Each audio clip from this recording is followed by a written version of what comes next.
Last Wednesday, I told you I was going to have a surgical procedure on Thursday morning. Well, I was misinformed. When I got to the doctor's office, they took a sonogram of the liver area, but the doctor informed me that I was only there to discuss the possibilities. Well, when he saw the tumor on the left lobe of my liver, which is about 1 inch thick and 2 inches long, that is, the tumor is, he said he couldn't do it. That it was too high up and too difficult to get to. We would have to go another route. So he called my surgeon, Dr. Chris Davis, out at Baptist Hospital, and told him. And so his office has called me and said that they want to see me tomorrow, Tuesday afternoon, about 1:15, to discuss major surgery. I don't relish that, I can tell you. I don't know exactly what he has in mind, so I'm not going to try to describe it to you beforehand. I've got an idea of what he's thinking about, but I think I'll wait and let you know Wednesday, okay? But it looks like a major surgery coming up for me. So please pray. Pray for me. Pray that the Lord will allow the doctors to be able to get it all this time so that I'll not have to worry with it again. Well, concerning the news, yesterday, after 14 missiles and mortar rounds were fired into Israel, the Israelis launched airstrikes against a Hamas building in Gaza and also strikes against 6 out of hundreds of smuggling tunnels running under the southern Gaza border with Egypt. Now, the building was empty because Israel called ahead and warned everyone by telephone of the coming attack. Wouldn't it be nice if the Hamas were to call up Israel and say, hey, you folks in Israel, we're going to be sending a few missiles into one of your communities, let's say Sderot, this afternoon, so I thought you might want to know just in case. Oh, no. They've never called Israel and warned. They want to commit as much human carnage as possible, but all these nice guys over in Israel, they call ahead and let the Gazans know, hey, you Hamas fellas, we just want you to know that we're unhappy with these 14 missiles that you've lobbed into Israel today, and we just want you to know that we feel obligated to take out one of your buildings, and it's this address, and so I would suggest that you leave for the afternoon, go get a cup of coffee or something. Well, I want you to know that the Hamas are not Israel's only problem. The Hezbollah terrorists in the north have teams fanning out into 6 countries, prompting maximum Israeli alert. This is today, February 2nd. The Lebanese Hezbollah have put together a large number of terrorist teams and deployed them in 6 countries for attacks on Israeli targets. This intelligence prompted the Counter-Terror Bureau in Jerusalem to publish Sunday, February 1st, an exceptionally high alert for traveling Israelis to be on the lookout for terrorist attacks, including abductions. Security is also high in Israel and at embassies and Jewish institutions worldwide. The Shiite terrorists, have sworn to avenge the death of the military leader Ahmad Muqniyah, whom they accuse Israel of killing in Damascus a year ago. They also hope to disrupt Israel's general election coming up on February the 10th, just a little over a week away.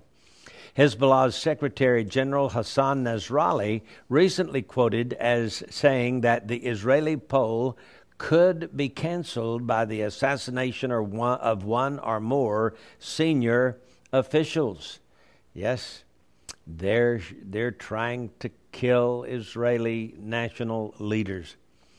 Israeli officials were advised to be especially vigilant, but all nationals are warned to take precautions. The danger, the Counterterrorism Bureau warned, is concrete, immediate, and serious. And last week, Mr. Nasrallah, head of the Hezbollah in Lebanon, told a news conference in Beirut that revenge for Muqniyah's martyrdom, that's their leader who was killed in Damascus last year, that revenge was not enough. He pledged never-ending retaliation, quote, that would never be put behind Hezbollah but always be ahead. So as long as there is a Hezbollah, Israel will have to be looking over their shoulder. Israel's Channel 2 television reported that the first Hezbollah attack against an Israeli target in a European country had been foiled already, thanks to shared intelligence with its authorities. Of course, the Hezbollah know that they'll have a few failures. Out of the many attempts they plan over the next several days, if they say if only one is successful and they score a hit, it'll be a victory for them. How sad. How sad that people cannot get along.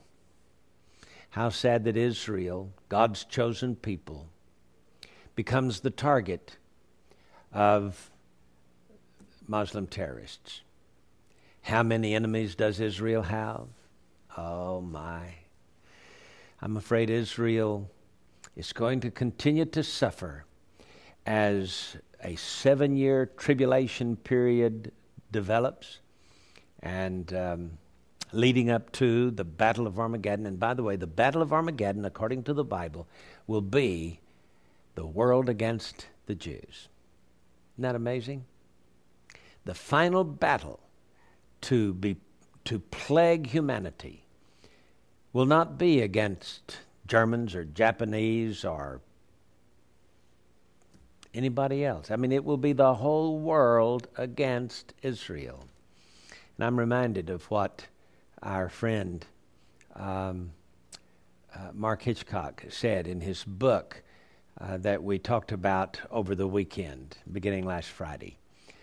He said that America is not in Bible prophecy simply because we won't be around when all that takes place. Can you imagine all the Christians in America being taken out, disappear, and estimates are that up to 85% of Americans claim to be Christians, societal Christians or born-again Christians, whatever.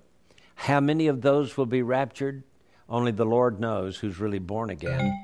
But I can tell you that 100% of the believers in Jesus Christ and His death on Calvary will be gone in a moment, in the twinkling of an eye, followed by a 7-year tribulation period in which the world, without the influence, without the salt and the light of Christians, will be determined to kill every Jew on the planet. Wow. That's terrible.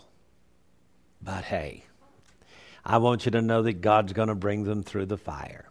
God will bring them through.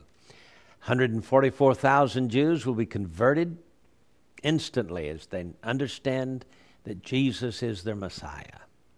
And at the end of the tribulation period, when Armageddon is raging and the city of Jerusalem is being trampled down by the Gentiles and the armies of the world, and the United States won't be around to help Israel because most of the United States population, all the Christians will be gone, and the only thing left will be a mere shadow and only wicked people left. And yes, there will be people in Washington, D.C., and yes, there will be some kind of a military, but not anything like we have today. The political structure will be diminished. The economy will be on the rocks. The United States, during the tribulation period, will be suffering the more chaos than any other nation in the world simply because all the Christians are gone. So, in the heat of the moment, in the midst of the Battle of Armageddon, when it looks like every Jew will die, the sun will indicate there's something up there, something in the sky, something in the heavens, and men will look up and see the glory of the great Creator Himself. Revelation chapter 19. He's coming back with power and great glory with 10,000s of His saints, and He's going to stop that slaughter against the chosen people and will judge the nations of the world for how they have treated Israel. It's coming. I think it's coming soon. So, dear friend, what does that do for you and for me? To me, that says that we ought to be busy winning souls. We ought to be out there knocking on doors and telling people that Jesus loves them and that he died for them and they can be born again and miss all this carnage. Let's go with the message until Jesus comes, until we hear the shout and the trumpet sound. I'm J.R. Church. We'll see you again tomorrow with our analysis of the news.